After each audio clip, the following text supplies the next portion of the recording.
Space. Ready? Sure. Welcome to Walkabout the Galaxy, the astronomy podcast that you're currently listening to. Yay.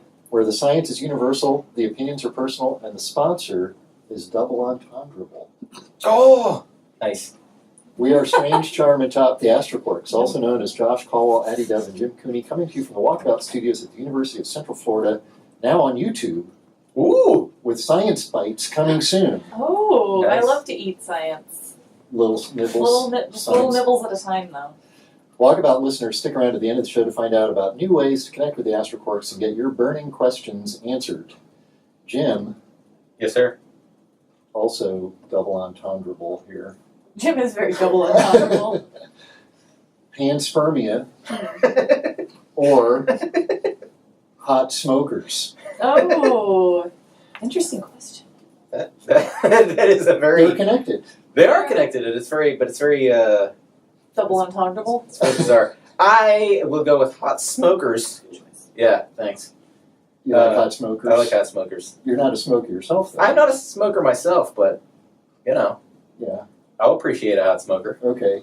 Do you want to comment on this stumper? So Today's stumper, or we're just going to leave it at we that? could leave it at that. These are, various ways in which we conceive of life having arisen on Earth.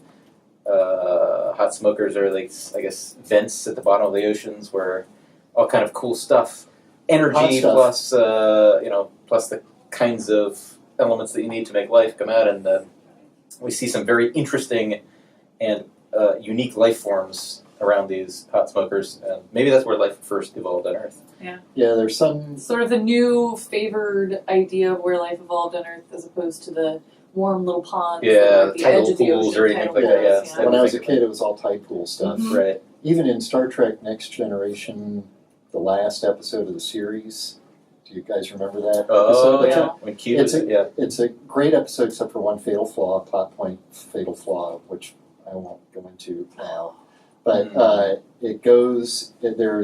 it centers around the origin of life on Earth, which takes place in that episode in a tide Right, pool. in a tide pool. And that's not the flaw. That Right. fine. But yeah, no, That's that's fine. it's what fine. they It would have thought been, at but the it would time. have been pretty hilarious if at the time there was hot smokers were the idea. So it was at the bottom of the ocean, and Q takes the card down to the bottom of the ocean in some kind of Little elven submersible. a little submersible down there, and goes, "Here it is, the origin of life on Earth," instead of in the tidal pool. Anyway, Addie, Yes. yours is it's quite me. different. Oh. Bolide or collide. And those two are linked to each other in a much less interesting way than these were. Just in Yeah. that they are spelled nearly the same. They're spelled nearly the same. Is that where you get the idea for collide? From bolide, I kind of wish I did Yeah. now that you mention it, but But you no, I didn't, didn't. So, I'm gonna go with bolide. Okay, what's it? Unpopular choice. I had to have a bolide removed the other day Oh, from the that at the sounds dermatologist, but unpleasant. yeah. So a bolide is basically like a shooting star kind of thing, right? So it's when a large piece of a space rock hits the atmosphere and makes a big bright fireball kind of thing. It's a bolide. Or the Bolide. piece is called a bolide. Yeah, and when it comes in the atmosphere, that's a bollision. It is. I'm very angry that bolide has one L and collide has two L's. I'm a little bit That's angry true. about that myself. Yeah. And then collide with two L's, COLLIDE, is an acronym. Also, Also, wait, what do you mean? Oh yeah, it's as also well an as a acronym. word. Yes, Yeah. but it's one of the experiments we did. Yeah. I'm It's not the annoyed with it greatest. right now, though, it's so not the that's greatest. why I chose bolide. You're angry with collide. Yeah, we're a little bit about collide. I'm gonna be excited about it in a month In or a two. month, yeah. But collide, it's not the greatest acronym in the world because the first four letters of the acronym all come from the same word. Collisions. Such cheating. Collisions It's kind of cheating. That's into why. dust experiment. That's why I wish that somehow I had it connected with bolide. Yeah. Might have been fun. Collisions into dust. Collisions into dust experiment. We definitely have to do that one. Okay. We have to make collisions a word. Yeah. But I don't know where bolide comes from. It's like bolus in medicine or biology. A bolus is like, isn't that what your cat coughs up? Not It's a sure. It's a hairball. Yeah, it's a bolus of hair or something. Yeah. B-O-L-U-S. It's from the Latin. It's French via Latin from the Greek bolus, which means missile. Okay. That is like what my cat coughs up then. A missile? A missile, a Yeah. fireball. Yeah, that's what happened. Well, never mind. I was going to tell a sweet cat hairball story, Nope. You guys have plenty. but I was going to say, I I won't. recently saw, when we were talking about gyms, I recently was in California and saw some sweet tide pools. And Oh. lots of little little Life. creatures in was there. life Already arising there. from non-life in the pools as you were watching? No, It could be. I don't think so. You couldn't rule it out, though. Couldn't rule it out. And panspermia, we didn't discuss that. Panspermia. Yeah, that's It's like the idea that life That's right. is everywhere and came from other places and comes to other planets from other places. Like Invasion of the Body Snatchers. And is kind of. yeah, just like that. Just like that. Almost word for word. I actually just watched the movie What? Venom, Oh, and the premise of that movie is that there are creatures on a different planet, in fact, an asteroid, or a comet, that they go and then bring back to Earth. oh, okay. Spoiler alert, sorry. That's Brilliant. okay. Today we'll take a look, speaking of missions, Yep. at a joint European-Japanese mission. I thought we were talking about emissions. Oh, Nope, not yet. hold on. The new joint European, for some reason all of a sudden European sounded weird. European-Japanese. Jim's Theme of the day. on a roll today, That's boy. It's Oh, it's Friday afternoon. Yeah. I Friday have afternoon, the the humor Walkabout level Studios. of like an 8th grader, and that's just permanent. Well, So- you have just spent a couple hours with a bunch of undergrads. Yeah. At the new Teaching. joint European-Japanese mission to Mercury. Yes. Well, that's an awesome collaboration, actually. Yeah. New observations about temper tantrums of cool stars, their implications for ETs. The surface of Europa may be sort of interesting, and there's discussions Well, it's definitely interesting.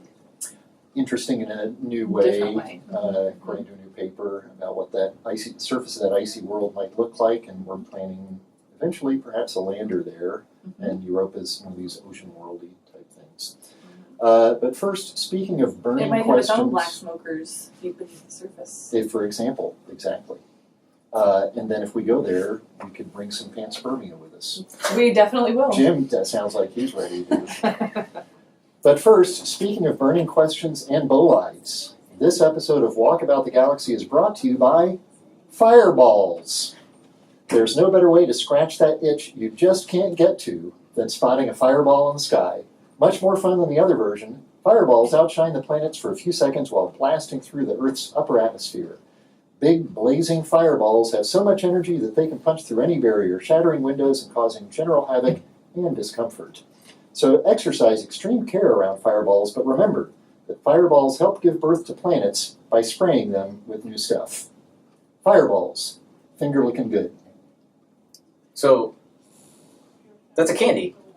Fireball? Fireballs? I think maybe those little red. They're little cinnamon red roll things that are super hot, yeah. Yeah. You Are like called those? Fireballs? Is that what you got from that message? That's what I got from that message. That's all I was thinking about that whole time, is how, man, it's been like 20 years since I had a fireball, and damn it, I want a It's fireball. almost Halloween, so maybe you'll get some. Also, They don't always think- have those I at don't think Halloween those were time. called fireballs. No? I think they might be. You're crazy. But these are the fireballs that are related to bolides. Yes, those fireballs are awesome. There's also Have you a- seen? I've seen a handful of fireballs in my day. They're One called, day. They're called atomic fireballs. Atomic fire, see? They are the candy. Yes. But the Okay. greatest single day of my life was a Saturday some years ago.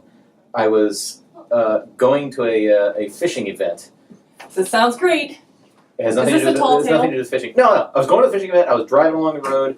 Fireball, like right in front. This Was is it this near big? downtown Orlando. It was a big Daytime. giant. It was like 4 a.m. or something Oh. like that. I was driving giant fireball. I thought this is the greatest thing in life. Went there, went fishing, came back, and when I was driving back, it was getting dark again. Another fireball. What? Was it during a meteor? Yes, it was during a Same meteor. It was a fireball. meteor shower at that time, And- and they were kind of going opposite directions in morning and evening, which I think made sense to me at the time. You could convince yourself. I convinced myself it made sense. Yeah. So, 2 fireballs one day. That's crazy. Awesome. We recently saw one when we were out in my backyard. Right? Yeah, my wife was very excited about Yeah, that. I didn't see it. And then so meteorite hunters go off and sort of trace, Right. where they think that landed, get a couple views and reports, whatever, go traipsing around and trying to find meteorites. Florida's not the greatest place They to often do land that. in the swamp. Yeah, There a actually lot of is. vegetation, a lot of water. This weekend is a meteor shower weekend. It is? Oh. It's the Orionids. The Orionids. Yes. Probably not this weekend for our listeners, but The weekend of October 21st every year. And Right. so since we're talking about fireballs, Mhm. atomic and otherwise, and bolides and collisions, we can remind what's the difference between like a meteor shower, like why is a meteor shower, and we can just look up on the calendar when that's going to happen compared to That's the on my random calendar. falling star. yeah. It could be on your calendar. You could can be. put these things That's true. because You it's can add every those year. events. Yeah. Google Calendar has things like that. Yeah. New York Times has a sort of alert me to space things thing that you can You put on get your alerts calendar, all the time. and it tells you, like, for example, a launch is scheduled coming up. But the meteor shower phenomenon is different than random falling star phenomenon. Right. And True. It happens a certain time each year because That is when the Earth is going through usually like a remnant bits of a previous comet or asteroid that left a trail of particles in its orbit, and the Earth is going through that part of its orbit, and so there's lots of stuff there, there's lots of debris there to hit. And usually they're named after, so like the Orionids, right? It's named after, I believe, because it appears to come from the direction of Orion in the sky. Oh, I thought it was Ryan Gosling. It has to do with him. He'll get one soon. He Okay. doesn't have one named after him. Right. Oh, Ryan. that's He might because soon. It's like, oh, every Ryan. time you see him, you go, oh, right. Oh, Ryan. He might soon. Damn. He's in First Man. True. He is But yeah, the first Orion man is in the named movie. for constellation Orion, which is where the meteors appear to come from. It's called a radiant, right? Right. Yeah, but I swear, every time I shouldn't say it quite so definitively, but lots of times during meteor showers, I look and I'm like, oh, there's a meteor, and then I trace it back and it's like, no, wrong direction. Yeah. Half the time. Well, They because don't if you all come from on that any given direction. night, if you look up into the sky, you're going to see a handful of meteors, Random. random things, Random random stuff. junk, and so. Meteor shower times, you just happen to be out there looking up for longer than you would be normally, and so you're more likely to see some random one on a meteor shower night than you would be on another night, just because you're looking up for longer. Yeah. So, Because I was out, I think it was during the Perseus, Mm-hmm. and I saw a couple. I was out to see a launch. So we're down Yeah. Space Coast, and it was like a 4 a.m. launch, and there were with a lot of delays. So we spent a lot of time looking up to see if, and I saw some, and they were definitely not coming from Perseus, which made me angry. oh, Don't get Yeah. angry. Just Yeah. observe. Just be happy you're observing it. Before we get into our space topics, Other space topics. our other space topics, there was an interesting story you found, Addie, about dandelions. I did. It's not space or astronomy related, but it's physics related. So there's a cool new article out, I think in Nature is It's in where Nature. I found it, about how dandelion seeds fly. So like, I bet all of our listeners consider this all the time, How does quite a often. dandelion How does seed the fly? dandelion seed fly? Yeah. It doesn't have a very like intuitive structure to it, right? So you look at it, and a dandelion seed by itself, when you blow them off the dandelion cluster, I don't know what that's called, the dandelion flower, I guess, yeah. when they're the little white seeds. You blow it off, right? There's all these little bits that go in all different directions, and it's like a little stalk and then little tendrils kind of thing. And it doesn't look like it should be able to fly, but they do. And the article was like, this is this impossible method, but it's just a cool new way that they've looked at aerodynamics of how these things Yeah. fly. So it basically has to do with there's these little vortices that form above the top of the dandelion when it's flying, and it creates sort of a lower pressure area, and then there's still updraft all around the seeds, and so it goes up and it's sort of lifted up and flies away. Yeah. And they did these simulations where they tried to reproduce sort of that structure of the dandelion, and if you did like 10% more or less filaments, coverage. it didn't work. And they Oh, wow. found that a previous study has found that you have to have between 90 and 110 bristles on every dandelion. Wow. Not more, not less, or they won't fly. oh darn. Yeah, it's this parachute that's mostly holes, Yeah. basically. So if Yeah. your parachute has holes, you might be fine. But it has do not to try have- this. But it has to have between 90 and 110 bristles. We Or are The not lawsuits rolling We in. are not offering parachute we advice. won't sell Walkabout the Galaxy parachutes. Yeah. Yeah, so it's pretty cool, and lots of different. There are other seeds, and then Mhm. even some insects that have this sort of filamentary thing that they're Yeah. probably taking advantage of the same phenomenon. Yeah. Dandelion, do you know where that word comes from? Somebody was like, "Man, that's a dandy-looking thing." Jim, any Next to idea? that I have no lion. idea. No. On It's from the French dents de lion, meaning teeth of a lion. Oh, I thought it was gonna be like fuzz of the lion. No, that would it's make from more the, sense. it's from the, and it's not from the flower, it's from the leaf. Oh, So the leaf yeah. has Oh, an appearance like the Teeth of a tooth lion. line of any carnivore, really. So it looks like a leaf. Yeah. Okay. But anyway, lions, so dent de lion is tooth of the lion Mm-hmm. based on the shape of the leaf of the dandelion. Mhm. However, in France, they are not called dent de lion. Oh. They are called, oh, maybe they are in some circles, but in the circles I Oh. circulate in France, which are much lower circles, they're called des pissenlits, which means what it sounds like, the piss in beds, because it's a diuretic, and the leaves are used as a salad leaf. Yeah, the dandelion leaves are they- very popular dandelion these leaves, days. yeah. Used in salads, and they tend to be diuretic, Oh. making you pissenlit or pee in your bed. Wow. So there you go. Yeah, how many dandelion leaves do you have to eat for that to happen though? Is there a To salad pee in have to be bed? like all dandelion leaves? I Because I've don't, used it as like a garnish in salads. well, I'm sure that you can hold it. You know, I'm sure you'd be able to manage to have some I guess so. dandelions and you If know, not, next time I'll know why. manage or wake up, you know. I'll report 'cause back. There are other diuretics as well. I imagine you handle. I know you I drink a lot drink of coffee a lot, Yeah, so I yeah. have a high tolerance. That works out okay. So glad we're talking about this. Yeah. So before we get to the star stuff, We're all To- star stuff. to Uh, reference Carl Sagan, the Bepi Colombo, our other space yeah. news is the Bepi Colombo mission is launching. in 4 hours, 19 minutes, and 5 seconds. Is it really? Yeah. Coming right up. It's a joint European-Japanese mission Mm-hmm. to the planet Mercury, and I want to talk about this because that's going to lead us to our trivia, and then we'll get to our Oh, okay. main topics. So it's kind of interesting. I mean, that like the Cassini mission was a joint NASA-European mission. Mm-hmm. It's complicated to get two national, or, international space agencies working together. This mission is interesting because actually it's two separate spacecraft Yeah. that are flying to Mercury together and then separating and doing their own thing there. One built by the European Space Agency called the Mercury Planet Orbiter, MPO, and then the one built by the JAXA. Japanese space agency, which goes by the Western acronym JAXA, Mm-hmm. is the Mercury Magnetospheric Orbiter, which MMO. But I think what is Mercury planet orbit? Mercury Planetary they're Orbiter? both, So it's probably both just an imager orbiters, and but one stuff like is. I know focused Mercury's on a planet. You don't have Good to job. put it in the. I said they're both name. orbiters. I didn't. I know. Well, why would you name a thing Mercury? I'm not trying to tell you if you'd Okay. stop interrupting. All right.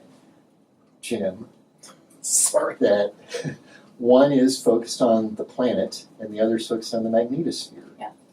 But they're both orbiters. Okay. It's looking at the surface of the planet. Okay. So like a planetary surface orbiter, maybe. That's too many Well, letters. that's So all right. Okay, that makes all it right. sound like it's orbiting. It probably the sounds surface. nicer in European anyway. Yeah. Yeah. That's probably true. In European. Yeah. You know what's great about this though? Because it's partly a JAXA mission, and they're on a roll right now, by the They way. are. That means there's going to be amazing little cartoons for it. Oh yeah. JAXA does Yeah, great little it's gonna cartoons be of all of its little It's gonna missions. be cute. Oh, yeah. really? Mhm. Okay. If you look on the website right now, I just found one. Okay. Bepi Colombo is named for, I had to look this up. Guess Bepi who? and Columbo. That's what I thought, but I was It's going to wrong. solve mysteries like Columbo. I thought it was named, Oh, since that's it's a two throwback. spacecraft, I thought it was named after Bepi and Colombo. I Yeah, think, that's- isn't it one? It's word? one person. Yeah, Giuseppe Colombo, his nickname was Bepi. Bepi. Yeah. Hey, I remember Bepi! that. So this mission has been around And what for a did he really do? long time. He, among many other things, because there's also a gap and ringlet named after him in Saturn's rings. He was a mathematician, scientist, engineer at the University of Padua, or Padova, in Italy, born 1920, died 1984. But one of the things he did, and the reason his name's on a Mercury mission, is he devised the plan to get to Mercury, Mm. which is That's cool. The trajectory surprisingly you have to take. difficult. Right. Yeah, and also to put yourself into resonant orbit around the sun, Oh. to visit Mercury that way. And also, I think was the first to recognize that Mercury was in a 3-2 spin orbit resonance, Oh. meaning that it's, if I get this right, help me out, but I think it has 3 days for every 2 years. I think that's correct. Yeah. So It's like an 88-day day or something like that. It's 88 day it's a- year. It's an 88-day year and a 55-day day or something Mhm. like that. Yeah. Anyhow, it has 3 days in the time that has 2 years. Crazy. Because it's so close to the sun is affecting how fast it rotates. Isn't it kind of weird that it took that long to figure that out? No. What long? It's hard to see Mercury. Yeah. Yeah. It's close to the sun, and this was the middle of the 20th century. Yeah. But anyway, Bepi Colombo and the mission to Mercury are inspiration for this episode's trivia. All right. Yay. Okay? All right. It's not a very fancy or clever trivia. It's just good old basic Trivia? straight space Bring it. trivia. Bring All it. right. Ready? Got it. How many missions, not counting 3. Bepi Colombo, have there been to Mercury? Oh, okay. So Hmm. we talk a lot about missions to Mars. I think we recently had the last episode was how many spacecraft on Mars. Question. Does it Yes. have to have been dedicated only at Mercury? Yes. I don't actually know. But I if want to there's- know if what you're thinking of that might. Me too. You also want to know what you're thinking of. I often do. Yeah. So think about that. It's Okay. not multiple choice. Okay. Your choices are the set of integers. Could be Inclusive. 0 if you wanted Inclusive of 0. to. Yeah. Okay. No negative though. Roger. So Would it be negative if we'd sent something there and it crashed? No. Okay. that would still be a 1. Okay. Okay. So failed missions to Mercury count. There's Great. trivia. All right. Let's talk stars. Stars. Star stuff. So, I'm just kidding. What did you say? I said fine. Oh. but let's It's not talk the about moon. it It can't be the moon the, every single time, I Andy. know. in the context We of let's talk could. about life. Yes. Life. Yes. We were talking about life, black smokers. We were. And so, but all these things kind of Panspermia? connect to that. So your red dwarf thing, what's that about? Tell me. So, as we've mentioned many times, there have been lots of exoplanets discovered. Primarily, they have been discovered around Stars. small. I think exclusively around stars. In fact, We we have not yet There's a few discovered a suspected rogue rogue interplanetary planets, but, planet. yeah. Have Though we? we have found planets Planetary. around Crazy stars, dead stars. husks of stars, which Yeah. I wouldn't call stars. What would you call them? dead husks of I would stars. call them stellar remnants. Okay. That's Thanks. terrible. I like the name star to mean anything that's doing It still has to It's be nuclear on the fusion. main, Star thing. still on the main sequence. not on the main No. sequence even. It could be off the main sequence, but it's still doing nuclear fusion in its core. Okay.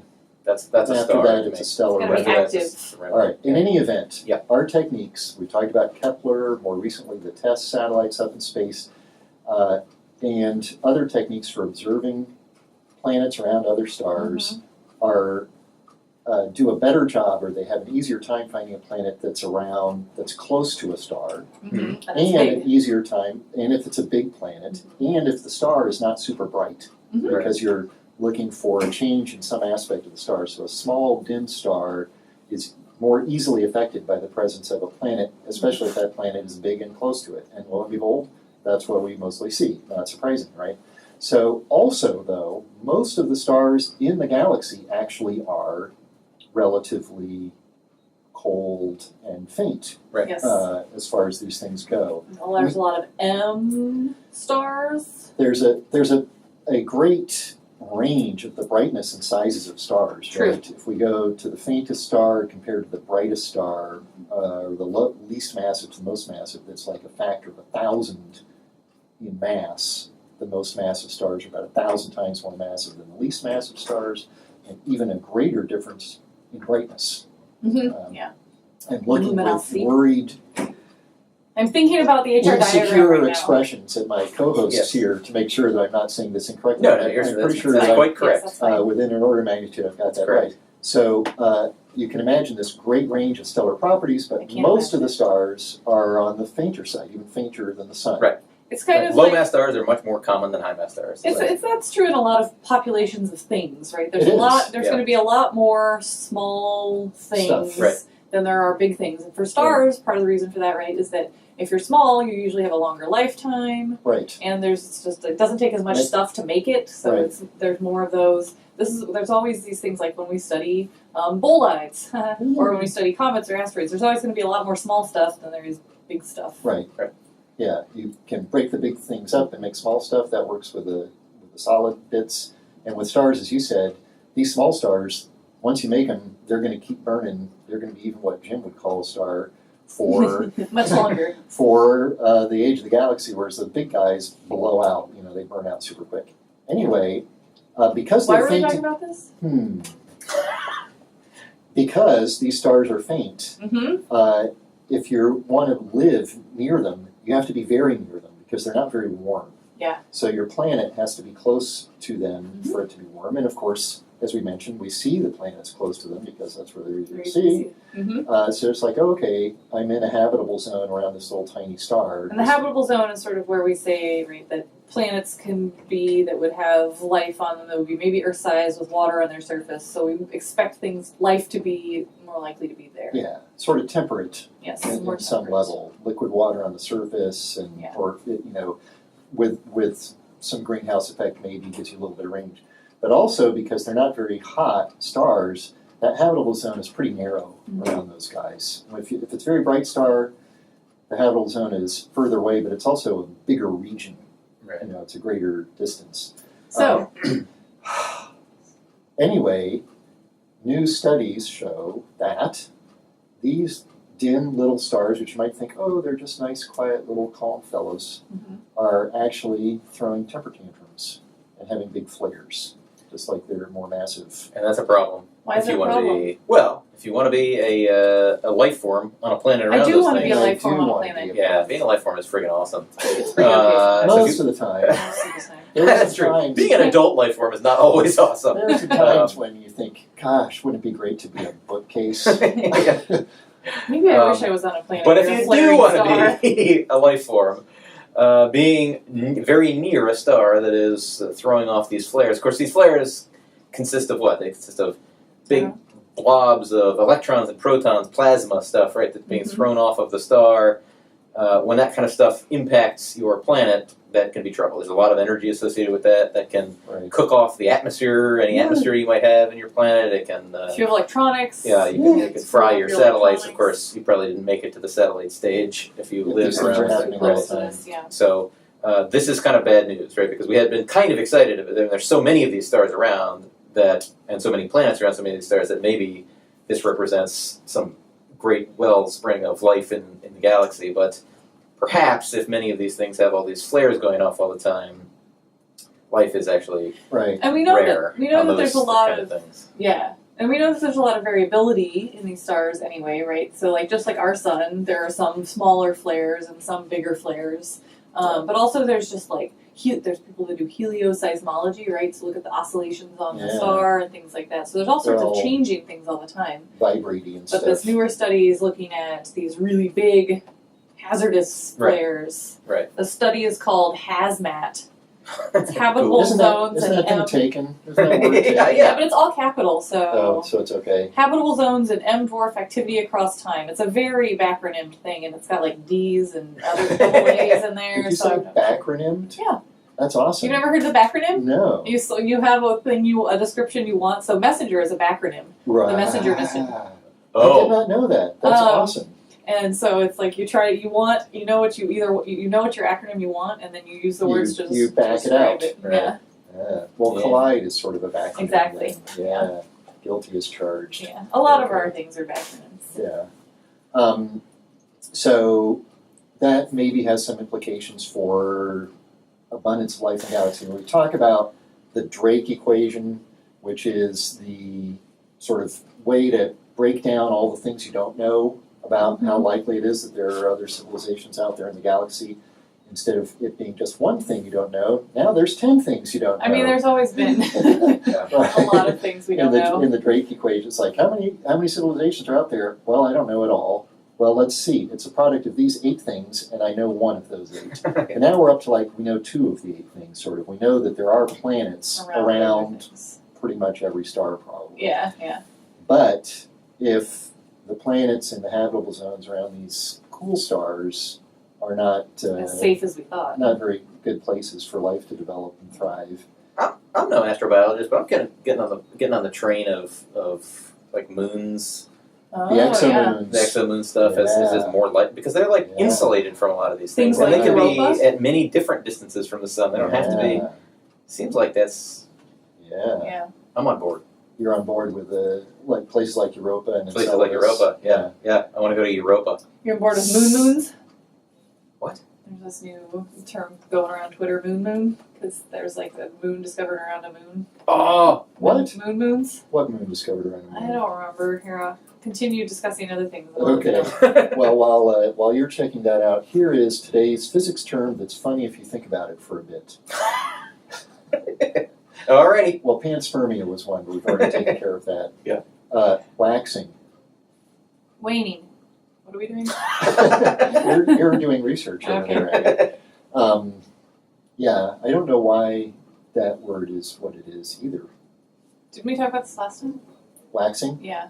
We talked about gibbous. I think then we Gibbous listed a is a bunch of hump. other weird things, Yeah, and we I think did. waxing was one of them. Yeah. Well, I was trying to buy you time so you can Thanks. look up.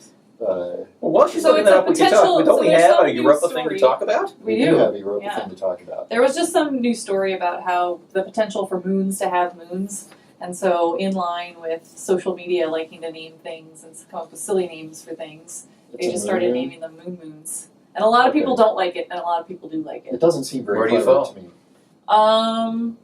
I don't know. Apparently, it's also the name of a 5-year-old meme depicting a wolf looking stupid. Moon moon? Mm-hmm. I don't know. I'm not a fan. No. Well, speaking of Europa, there's a new paper by Hadley et al. In Nature Geoscience about the surface of Europa. So NASA is currently working on a Europa flyby mission. Yes. That's a Jupiter orbiter. You might call it a Jupiter planet orbiter, Jim. But you wouldn't, because it's not studying the planet Jupiter. That's right. So we don't call it No, I a mean, like, Jupiter if- planet orbiter. I'm going back to that. If you're studying. Planetary orbiter. All It's right. planetary okay. orbiter. I guess it's okay. Like for something like Jupiter, it might make sense because for Jupiter you might be studying the moons or something, right? But But they for are. Mercury, One there's no study- moons. It's the planet. One There's a study the magnetosphere. planet and one study the It's part of the planet. magnetosphere. The No, it's magnetosphere's not. not part of the planet. part of the It is planet. not. It's not any more part of the planet than the moon is part of the planet. It's maybe It's a an little bit more extended part feature. of the planet. Does than the moon Mercury is even part have of much the of a magnetosphere? No. I don't think it planet. has. Not I'm much confused. of one. But it does have a permanent remnant magnetic field. Yeah. It has a magnetosphere of It's got a sorts. little magnetosphere. Yeah. Okay. In any event, NASA's planning a mission to Europa called the Europa Clipper. Clipper. And it's It's going to clip right by. orbiting Jupiter and flying by Europa a few dozen It'd times. be pretty impossible right now to orbit Europa. It It'd be would, really difficult. A well, lot of fuel. it would be a very expensive mission Yes. because you have to get into orbit around Jupiter and then you have to match orbits with Europa. Very difficult. This is bumming me out because Because that's I where want I want to go. I want to not only do that, but I want to land on it. Well, It'll that happen. landing And is that's the easier first than landing, orbit. yeah. Well, Mm, maybe not. It depends on how hard the landing you can put up with. Yeah. But in any event, there are discussions about a Europa lander in the future. There's a movie called The Europa Report Oh my gosh, so good. about aliens potentially underneath the thick ice shell of Europa. There's a liquid water ocean down there. Anyway, this news story is talking about what the icy surface of Europa might look like, and so if we send a lander there, what it might encounter. So based on, we don't actually have super, super high resolution images of the surface of Europa, because the Galileo mission that went there in the 90s had this telecommunications problem, so it wasn't able, and it never was getting super close to it anyway. I But understand telecommunications problems. so we don't have the very, very high resolution images of the surface.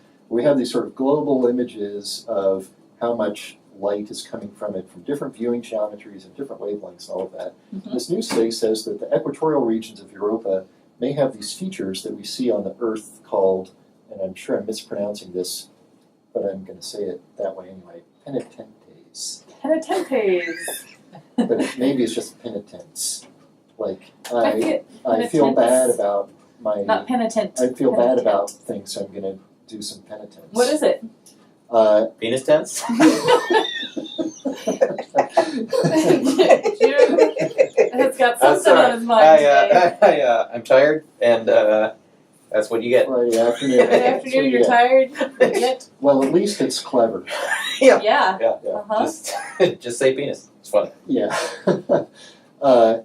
Anyway. Okay, I apologize. Back to the. We see these astronomy. icy landforms on the Earth, and it's basically due to differential sublimation, which is not as What does amusing that as mean? penis test. I'll readily admit. It's differential sublimation, meaning that the ice is evaporating. It's not melting. Right. It's evaporating, and it evaporates not uniformly, so you don't just have a nice flat surface of ice. It evaporates uniformly. And actually, my first ever scientific paper that I ever wrote was about. You were just a little baby scientist? I was a baby scientist, a graduate student, and I wrote a paper about differential sublimation on the surface of a comet called The Evolution of Topography on a Comet, Caldwell and Joukowsky, 1987. And basically the idea is if you have a little hole on the surface of the ice, the bottom of that hole gets hotter than the edges because light is reflected onto the bottom of the hole, and heat that tries to escape the bottom of the hole can't all get out because it's in a hole. It's in a hole. So it can't get out as well as the rest of it, and as a result, Like the when bottom Timmy of the falls down the hole well. evaporates more than the sides of the hole Crazy. because it's warmer, and so then the hole gets deeper. Right. Oh. Process So you end up with this really continues. jaggy thing. So you end up with these deep holes in the surface, and there sometimes lesser versions of these I've heard referred to as sun cups. Oh, that sounds so on adorable. Sunday. Sounds Yeah. better than penis tent or penitent. It does, but it's Um, different than a penitent. It's different. Penitents are stabby things. These are much more stabby, and this paper suggests that perhaps on the surface of Europa, the penitents could be 15 meters deep. Wow. So this has That's significant super implication for your If you're trying Europa to lander, land. right? It seems like it's going to be a very challenging thing to find a nice flat spot to land. Yeah. Yeah. You're going to get stabbed. And actually, I think With ice. I think in that movie Europa Report, I think they do a good job of. I think that the surface in a lot of places looks a lot like it's being described in this. I mean, obviously they didn't have this paper when they did this Right. thing, but Maybe they had my paper though. maybe they did in your paper. Yeah. Did they it was about reference your comets, paper not in this Europa. paper? They did not. They did not reference my paper. Oh. In this paper. Mm. But there are penitents in Chile here on Earth. There's images we can post of what they look like. So they do form here on Earth. These are things that we see other places Right. as well. But on Europa, are they in certain regions or are they all over the Equatorial. place? Just equatorial. Equatorial Why is just what's surmised. equatorial? Because that's where you get the most direct sun. That's my assumption. Okay. And so these are things that are driven by how the sunlight is, they're solar driven, right? It's heating causing evaporation of the ice on the surface, and so that would presumably drive that. And the Europa Clipper will be getting, of course, much better images and data off the surface of Europa to tell us a little bit more about what it looks like and whether or not there are these very stabby things that a lander would either have to be able to deal with, or more likely you just land someplace else. Yeah. You know, Just Yeah, very Don't try to- significant vertical thing. That's be very difficult to. that's not yeah, that's not cool. that's not cool. But it's also hard if unless you do, so you have to do stereo imaging in that case where you're imaging from multiple angles to make sure you don't land on stuff like that. Because if you're Right. just looking straight down, You can't it'd really be tell. easy to miss. Yeah. But you got to make sure you do from different angles so you see shadows and things like This that. mission is getting really hard. I The know, right? Europa lander mission. Yeah. You can do it, Jim. I want You to know do what else is it. really I know hard? you can do The it. ice on Europa because it's so cold. It's going to be really, really Hard hard, as rock. ice. Right. Yeah. Like literally hard let's as a rock. let's move back from the cold spaces to the warm spaces of the solar system in our trivia question. Yes. How many spacecraft missions to the planet Mercury have there been, not counting Bepi Colombo, which should be launched by the time Is that this going to count as podcast. one or two? Bepi Colombo, we'll worry about that in the next trivia question. Okay. All right, I'm going to stick with the random number that I shouted before you even asked the question. Okay. 3. Yeah, I have very little idea. I'm going lower. I'm going 2. Wow. I'm impressed with how well you both did. Yes, is it 2.5? 2.5. We win. It is 2. All right. I knew it was at least 2, but I thought maybe I was missing one. Yeah, so Mariner 10 Mm-hmm. was the first, and it was not a Mercury planetary orbiter or any other kind of planetary orbiter. It orbited the Sun, but in a resonant orbit with Mercury, so that it flew by Mercury 3 times Okay. in 74 and 75. And then, of course, the Messenger mission, which did orbit Mercury. Yes. First, and for the moment, only spacecraft orbited Mercury for about 4 years before crashing in 2015. So I was going to say we've had no landers, but I guess technically Messenger landed.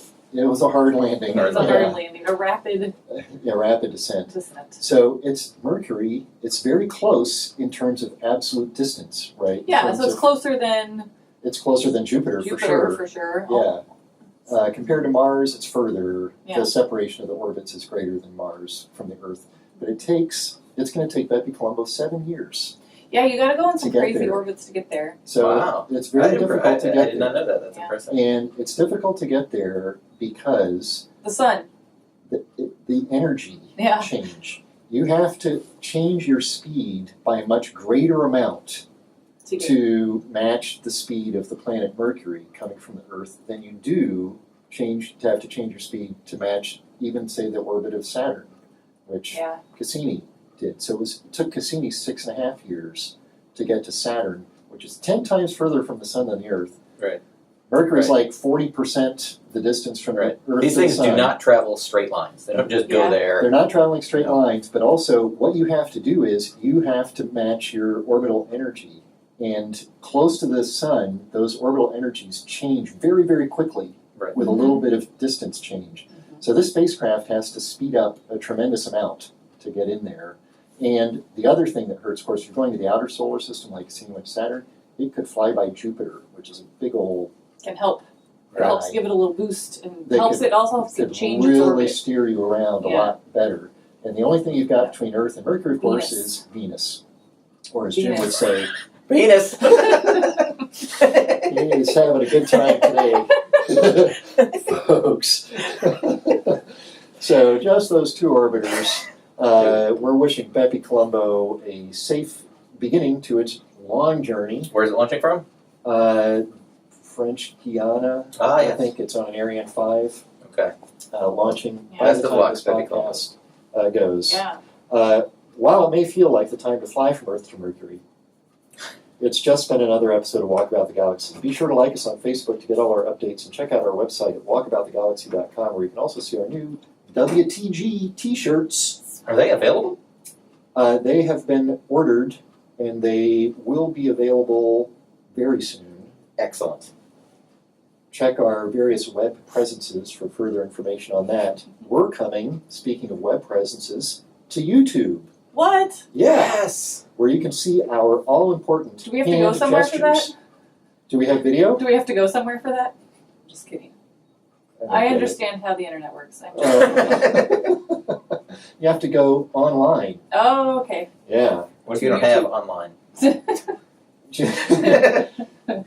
Follow us on Twitter, At walk_the_galaxy. where you can ask us questions and suggest topics that you'd like to hear us discuss. Our theme music was composed by Richard Drusick. Catch up on old episodes wherever you get your podcasts, and write us a review on one of those big programmable signs Mm-hmm. for road work, and Okay. place it at a busy intersection. I'm Okay. Josh Caldwell. I'm Addie Dove. I'm Jim Cooney. We're the Astroport, signing off until the next episode of Walkabout the Galaxy. All lights!